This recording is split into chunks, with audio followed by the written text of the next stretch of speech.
Hello दोस्तों, आज हम पढ़ेंगे इतिहास लेखन की पद्धतियाँ या प्रणालियाँ। दोस्तों, इसमें प्रणालियाँ हमसे क्या तात्पर्य है हमारा, जैसे कि हम किसी चीज़ को कार्य को करते हैं तो किस पद्धति में रह के करते हैं कि वर्णानुक्रम पद्धति। इसमें मैं आपको आगे बताऊँगी, इसके अच्छे से समझ में आएगा पढ़ने के बाद में। इसकी पद्धतियाँ होती हैं वर्णानुक्रम पद्धति, शब्दकोशीय पद्धति, कालानुक्रम पद्धति, परंपरागत पद्धति। तीसरी है वैज्ञानिक पद्धति, समाजशास्त्रीय पद्धति, आलोचनात्मक पद्धति, इतिवृत्तात्मक पद्धति और विधेयवादी पद्धति। नवीनतम एवं सर्वश्रेष्ठ पद्धति जो है हमारी विधेयवादी पद्धति है। तो इसमें मैं आपको बता दूं, थोड़ा सा कंफ्यूज मत होइएगा कि पद्धति ये कैसा लिखा हुआ है। पद्धति हम ऐसे भी लिखते हैं, मैं आपको थोड़ा सा बता देती हूँ। थोड़ा पीडीएफ में पद्धति हम ऐसे भी लिख सकते हैं, ठीक है ना। तो थोड़ा सा कंफ्यूज मत होइएगा। चलो आज आगे पढ़ते हैं हम लोग। वर्णानुक्रम पद्धति, इसका अर्थ है वर्ण और अनुक्रम। मतलब जैसे हमारे वर्ण होते हैं जो हमारे अल्फ़ाबेट वर्णमाला में होते हैं, जैसे छोटा बड़ा छोटी बड़ी, उस क्रम में इस पद्धति का किया गया है। जैसे कि पहले कोई नाम से जो लेखक या रचनाकार है, पहले उनकी रचनाओं को लिया गया और फिर उसके बाद ई वाली ऊ वाली अलग, मतलब जैसे जैसे वर्ण अनुक्रम था वैसे ही उन रचनाकारों को इस इतिहास में लिया गया। वह पद्धति जिसमें रचनाकारों का परिचय वर्णमाला के वर्णों, यहाँ पे वर्ण गलत हो गया, वर्णों के अनुक्रम से दिया गया है। मैं थोड़ा इसको ऐसे कर देती हूँ। वर्ण के अनुक्रम से दिया जाता है, इसे वर्णानुक्रम पद्धति कहते हैं। वर्णानुक्रम पद्धति की विशेषताएं, यह तो सबसे पहले थी तो मनोवैज्ञानिक थी, अवैज्ञानिक पद्धति थी क्योंकि इसके बारे में कोई जानता नहीं था कि, लेकिन इस इतिहास की शुरुआत और इतिहास की नींव भी इसी पद्धति से रखी गई थी। यह एक तरह की शब्दकोशीय पद्धति है। यह इतिहास लेखन की सबसे प्राचीनतम पद्धति है। हिंदी साहित्य के इतिहास लेखन में गार्षा दत्ताशी तथा शिव सिंह सैगल ने अपने इतिहास ग्रंथों में इसी पद्धति का प्रयोग किया है। हिंदी इतिहास लेखन जब किया गया तो गार्षा दत्ताशी ने सबसे पहले इस पद्धति का प्रयोग किया गया, लेकिन ये तो फ्रेंच भाषा किया था इन्होंने, तो अंग्रेजी के वर्ण क्रम के अनुसार किया था। लेकिन जब हिंदी में इस पद्धति का प्रयोग किया शिव सिंह सैगल जी ने, तो हमारे वर्ण अनुक्रम जैसे कि हिंदी का पहले आ आता है, फिर उसके बाद क्रम चलता है छोटा बड़ा छोटी बड़ी, इस अनुक्रम के अनुसार ही उन्होंने इस पद्धति का प्रयोग किया था। चलिए आगे बढ़ते हैं। कालानुक्रम पद्धति, काल के अनुक्रम के अनुसार वह पद्धति जिसमें रचनाकारों एवं उनकी रचनाओं का परिचय काल के अनुक्रम से दिया जाता है, उसे काल अनुक्रम पद्धति कहते हैं। इस परंपरा पद्धति के नाम से भी जाना जाता है। हिंदी साहित्य के इतिहास में इस पद्धति का प्रयोग सबसे पहले मौलवी करमुद्दीन ने किया था।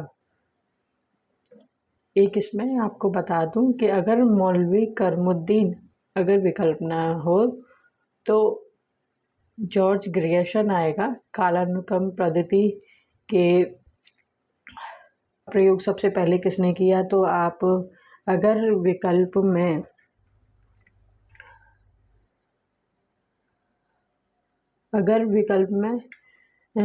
मौलवी करमुद्दीन न हो तो आप जॉर्ज ग्रियर्सन को ही लगाइएगा। जॉर्ज ग्रियर्सन इसमें सही आएगा। लेकिन अगर मौलवी करमुद्दीन है तो सबसे पहले वही आएंगे। अब तीसरी आती है हमारी वैज्ञानिक पद्धति। वह पद्धति जिसमें रचनाकार तटस्थ रहकर तथ्यों को प्रस्तुत करता है, उसे वैज्ञानिक पद्धति कहते हैं। इसमें आंकड़ों का विश्लेषण होता है, तुलनात्मक दृष्टिकोण अपनाया जाता है, शास्त्रीय मान्यता एवं भाषा विज्ञान के आधार पर निष्कर्ष दिए जाते हैं।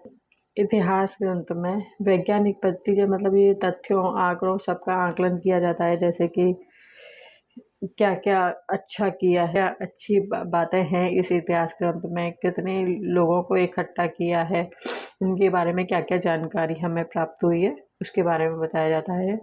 हिंदी साहित्य के इतिहास लेखन में इस पद्धति का सबसे पहले प्रयोग मिश्रबंधुओं ने किया था। अगर मिश्रबंधु विकल्प ना हो तो आप गणपति चंद्र भी इसमें चुनाव कर सकते हैं।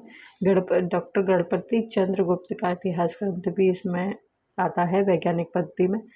आगे बढ़ते हैं हम समाजशास्त्रीय पद्धति। यह पद्धति जिसमें रचनाकार किसी रचना का मूल्यांकन इस दृष्टि से करता है कि रचनाकार ने समाज से क्या क्या ग्रहण किया तथा समाज पर क्या प्रभाव डाला, उसे समाजशास्त्रीय पद्धति कहते हैं। इसे ऐतिहासिक पद्धति भी कहते हैं। इसका एक और दूसरा भी नाम है कि समाज में क्या चल रहा था, उन्होंने किस चीज़ को लेके अपना इतिहास ग्रंथ लिखा। जैसे कि आदिकाल में युद्धों का वर्णन किया हुआ है, मतलब वो अपनी अपनी नहीं समाज से क्या ग्रहण किया उन्होंने, जो ग्रहण किया जैसे युद्धों, प्रेम और व्याघात, इन सारी चीज़ों को उन्होंने उसमें वर्णन किया कि हम समाज में क्या देख रहे हैं और फिर हम उस पर अपने लेखन से उस पर क्या प्रभाव डाल रहे हैं कि हमें युद्धों से बचना चाहिए, हमें एकजुट होकर रहना चाहिए। तो ये चीज़ इसमें थोड़ा बताया गया है। समाजशास्त्रीय पद्धति में रचना एवं रचनाकार का मूल्यांकन इस दृष्टि से करता है कि रचनाकार ने समाज में क्या क्या ग्रहण किया तथा समाज पर क्या प्रभाव डाला है, उसे कहते हैं हम समाजशास्त्रीय पद्धति। वो गई आलोचनात्मक पद्धति। रचनाकारों के परिचय से ज़्यादा उनकी रचनाओं के गुण दोष का मूल्यांकन पर बल दिया है। इसमें क्या है कि रचनाकारों पे तो इतना बल नहीं दिया गया कि उसने क्या ग्रहण किया, क्या उन्होंने उसके सुझाव दिए, इस पे बल नहीं दिया जाता, लेकिन उनकी रचनाएं हैं, उनके गुण दोषों का वर्णन किया। जैसे कि रीतिकाल में बहुत श्रृंगार का ही वर्णन कर दिया है, बहुत ज़्यादा बढ़ा चढ़ा के, लेकिन उन्होंने उसको प्रकृति वर्णन को बिल्कुल साइड कर दिया है। उसका उनके गुण दोष भी बताए गए हैं कि कोई भी रचनाकार के कभी किसी एक चीज़ को लेके चलता है, कभी दूसरी चीज़ को लेके चलता है, कोई दूसरी चीज़ को लेके चलता है। जैसे कोई प्रगति चित्रण को लेके चलता है, कोई मानवीय मूल्यों को लेके चलता है, कोई किसी चीज़ का होता है, तो उनके गुण दोषों का मूल्यांकन पर बल दिया जाता है। इसको कहते हैं हम आलोचनात्मक पद्धति। डॉक्टर रामकुमार वर्मा का साहित्य इसी पद्धति में रचित है। हिंदी साहित्य के इतिहास लेखन में इस पद्धति का सबसे पहले प्रयोग मिश्रबंधुओं ने किया था।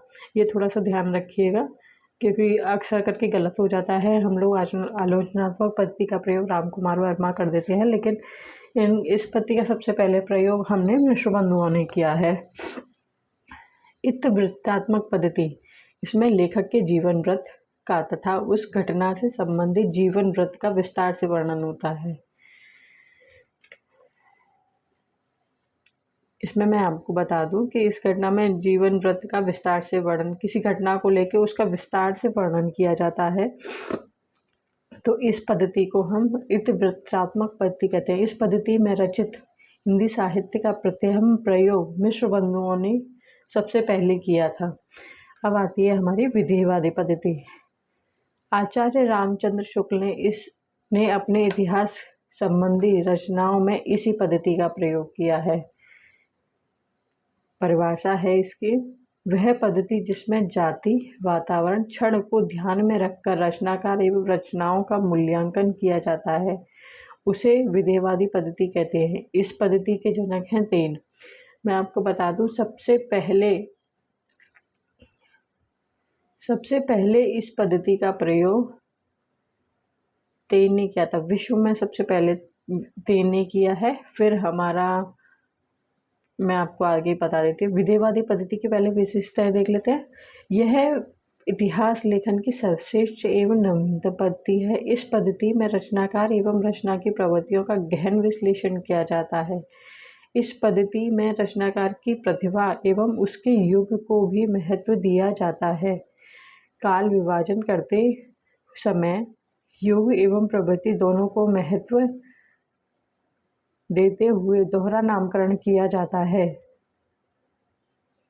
विश्व में इस पद्धति का सबसे पहले प्रयोग तेन ने किया। हिंदी साहित्य के इतिहास लेखन में इस पद्धति का प्रयोग सबसे पहले जॉर्ज ग्रेशर ने किया और हिंदी में रचित हिंदी का प्रथम इतिहास ग्रंथ जिसमें विदेहवादी पद्धति का प्रयोग हुआ। इसके रचनाकार हैं आचार्य रामचंद्र शुक्ल। तो आज हमने पद्धतियाँ पढ़ी हैं और उत्तरी। इतिहास लेखन की सबसे प्राचीनतम पद्धति कौन सी है? तो आप बताइए सबसे प्राचीनतम पद्धति कौन सी है? इसमें सबसे प्राचीनतम पद्धति है वर्णानुक्रम पद्धति। वर्ण के अनुक्रम के अनुसार यह इतिहास ग्रंथ लिखा गया था, तो इसको बोलेंगे वर्णानुक्रम पद्धति। दूसरा है हमारा हिंदी साहित्यिक लेखन की सबसे नवीनतम पद्धति कौन सी है? बताइए आप, नवीनतम पद्धति कौन सी है? विधेयवादी पद्धति।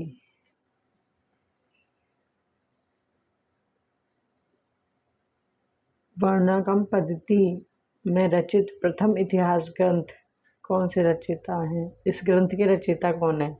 सबसे पहले किसने इतिहास ग्रंथ लिखा था वर्णानुक्रम पद्धति में? तो इसमें है आपके गारसा तताशी। विधेयवादी पद्धति के जनक कौन है? और विश्व में सबसे पहले विधेयवादी पद्धति का प्रयोग किया था? ये गलत हो गया यहाँ पे थोड़ा सा। तो विधेयवादी पद्धति के जनक हैं हमारे तेन। थोड़ा सा कंफ्यूज मत हो जाना तेन और गारसा दत्ताशी में। गारसा दत्ताशी ने गारसा दत्ताशी ने वर्णानुक्रम पद्धति का प्रयोग किया है, लेकिन विश्व में इतिहास के विधेयवादी पद्धति के जनक और विश्व में तो वो है हमारे तेन। चलिए दोस्तों, आज की क्लास यहीं समाप्त करते हैं। कल मिलते हैं। आपको क्लास अच्छी लगी हो तो सब्सक्राइब कीजिएगा, लाइक कीजिएगा, वीडियो शेयर कीजिएगा और अगर किसी और विषय पे आप पढ़ना चाहते हैं तो वो भी बताइएगा, जैसे कि व्याकरण पहले पढ़ेंगे या फिर गद्य साहित्य, वो भी बताइएगा, क्योंकि इसके साथ एक और सब्जेक्ट लेके चलना होगा, तभी जल्दी हो पाएगा हमारा। और सजेशन हो तो ज़रूर कमेंट बॉक्स में सजेशन ज़रूर दीजिएगा। Thank you.